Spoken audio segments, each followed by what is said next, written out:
امضي يا اشول، امضي يا اشول. والنبي ابن حلال. امضي يا اشول. هنا يا اشول. هنا الاشول. صديقي المستمع، يا رب تكون بخير دايما.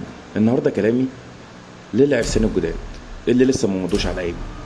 بص يا سيدي، وانت بتكتب قايمه المنقولات خلي بالك من بعض النقط اللي هنشرحها نقطه نقطه في ايجاز سريع. اولا، تفصيل بيانات القايمه، لازم القايمه تكون مفصله.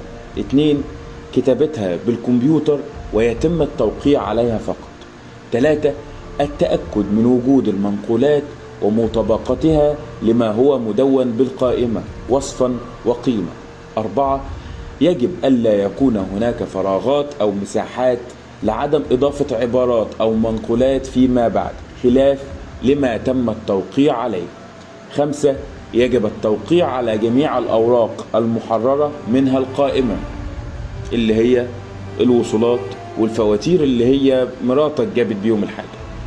7، يجب أن تشمل القائمة على إقرار من الزوج بتسلمه المنقولات المبينة وصفا وقيمة بالقائمة على سبيل الأمانة أو على سبيل عارية الاستعمال، وهي عقد من عقود الأمانة، وفي حالة امتناعه عن ردها يعد مبددا لها وخائنا للأمانة مع تحمله المسؤولية الجنائية والمدنية عن ذلك. بص بقى يا سيدي، الأصل تسلم المنقولات عينها، أما لو هلكت يتم دفع قيمتها.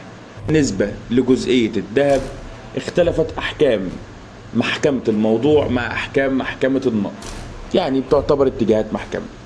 خلي بالك من اللي جاي. السلام عليكم، لا تنسوا الاعجاب بالفيديو والاشتراك في القناة تشجيعا لنا لنستمر بنشر المزيد إن شاء الله.